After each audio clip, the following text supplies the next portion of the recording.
Continuamos con más información en la revista. En temas de la economía nacional, el Banco Central de Bolivia ha decidido en las últimas horas hacer la devolución al Fondo Monetario Internacional de un crédito millonario que había sido gestionado durante el gobierno de Yanine Áñez. Es de 351 millones de dólares. Habla de este tema el principal representante de la entidad. Hablamos del Banco Central de Bolivia. Escuchemos. Del banco al Fondo Monetario Internacional. Sí, bueno, asumimos las funciones de gobierno, ¿no es cierto? Asumimos las funciones en el Banco Central, habían pagos pendientes por ser realizados, solicitamos los informes técnicos legales correspondientes.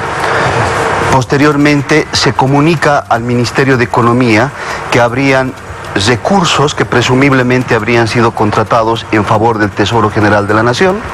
Se comunica y a finales del mes de enero el Ministerio de Economía nos comunica de que estos recursos pues no habrían cumplido la normativa que tiene nuestro país en materia de endeudamiento y por lo tanto lo que piden es que como agente financiero del Estado se proceda efectuando la devolución de estos recursos. ¿Qué significa que un país devuelva un crédito? Bueno, en este caso lo que se está haciendo es que el país no se someta al incumplimiento de normativas para la contratación de crédito. No puede ser posible que nuestro país regularice un acto que fue realizado por un gobierno de facto, ¿no es cierto?, que fueron en contra de nuestra legislación, en contra de nuestra Constitución. En todo caso, lo que significa es hacer esa devolución, es recuperar, ¿no es cierto?, nuestra soberanía en términos de que nuestro país pueda cumplir su normativa, pueda, ¿no es cierto?, utilizar recursos, pero que recursos que sean genuinamente contratados. Señor Rojas, muy buenos días. Lo saluda Gabriel Oviedo también con algunas consultas al respecto de este tema, porque queremos saber cuál es el beneficio para la economía boliviana, la devolución de este crédito al Fondo Monetario Internacional. Gracias por su pregunta. Básicamente, en realidad lo que se está haciendo es, como había señalado hace un momento, recuperar la dignidad, porque lo que no va a hacer esta gestión de gobierno es legalizar un contrato de crédito, unos recursos que no tuvieron la aprobación congresal. Ahora, ¿cuál es el criterio de que este contrato sería dañino para el país? Bueno, lo que hemos podido ayer señalar en la conferencia de prensa y en nuestro comunicado es que en solamente 9 meses,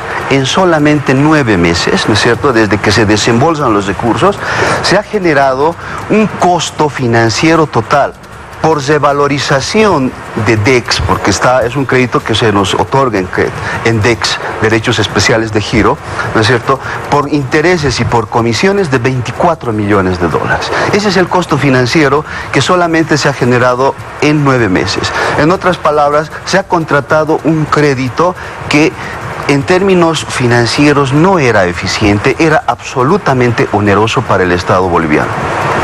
Señor Rojas, y queda la duda, ¿cuál era el destino de este dinero y ahora qué se va a hacer?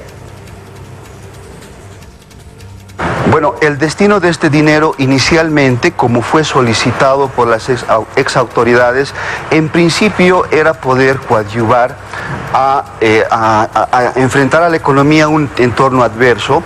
Lo que se presume por la nota que se envía al Fondo Monetario es que ellos esperaban que iban a tener muchas dificultades para poder, ¿no es cierto?, participar en el mercado de capitales, y posteriormente lo que se hace es señalar que también iba a coadyuvar en los gastos en materia de lo que era enfrentar el COVID, ¿no?, por el lado fiscal. Entonces son los dos argumentos centrales que se generan en la nota de solicitud que se hace al Fondo Monetario Internacional en su momento. En esos momentos, cambiándole de tema, por favor, ¿cuál es el estado de las reservas internacionales? ¿La pandemia afectó las reservas que tenemos? Bueno, afectó a todo el mundo, ¿no es cierto? La pandemia fue un elemento que en Bolivia fue importante, pero creo que lo central en este caso fue el hecho de que en la gestión del gobierno de facto no se tomaron medidas adecuadas en materia de gestión económica, ¿no? En el ámbito, lo que es el ámbito monetario, el ámbito fiscal, por ejemplo, en materia de política económica, lo que se hizo fue ralentizar la economía, se frenó la inversión pública y por tanto lo que se hizo pues precisamente fue contraer la economía, ¿cierto? Era parte de algunos de los acuerdos que tenía o de los compromisos que suscribía el gobierno en ese momento ante el Fondo Monetario, porque lo que buscaban era reducir el déficit fiscal, pero frenando inversión pública, reduciendo inversión Pero pública. ¿cómo están las reservas? ¿Cuál es la situación? Bueno, estaba poniendo en contexto, ¿no es cierto? La pandemia perjudicó a todos. En el caso boliviano es mala política económica y esto se suma los efectos que tiene la pandemia. Bueno, a la fecha hemos cerrado la gestión 2020 con más de 5.000 millones de dólares como reservas y eso significa prácticamente 7 meses de importaciones. El parámetro internacional está entre 3 a 6 meses de importaciones. Claramente, desde este punto de vista, Bolivia tiene, digamos, el nivel de reservas suficientes como para poder enfrentar todo lo que es el proceso de reactivación.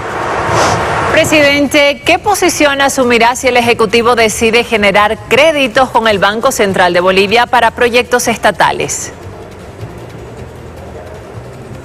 Bueno, en estos casos lo que ocurre es que los créditos que se tendría que otorgar tendrían que venir aprobados, ¿no es cierto?, por nuestra asamblea. Por supuesto que si se genera el marco legal, se hará la evaluación correspondiente, ¿no es cierto?, en este marco. Lo ha venido haciendo en este último periodo, ¿no es cierto? La última ley del presupuesto general del Estado determina que el Banco Central tenga una actividad mucho más activa en materia del apoyo a la actividad productiva, actividad económica en el país. Por supuesto que lo va a realizar.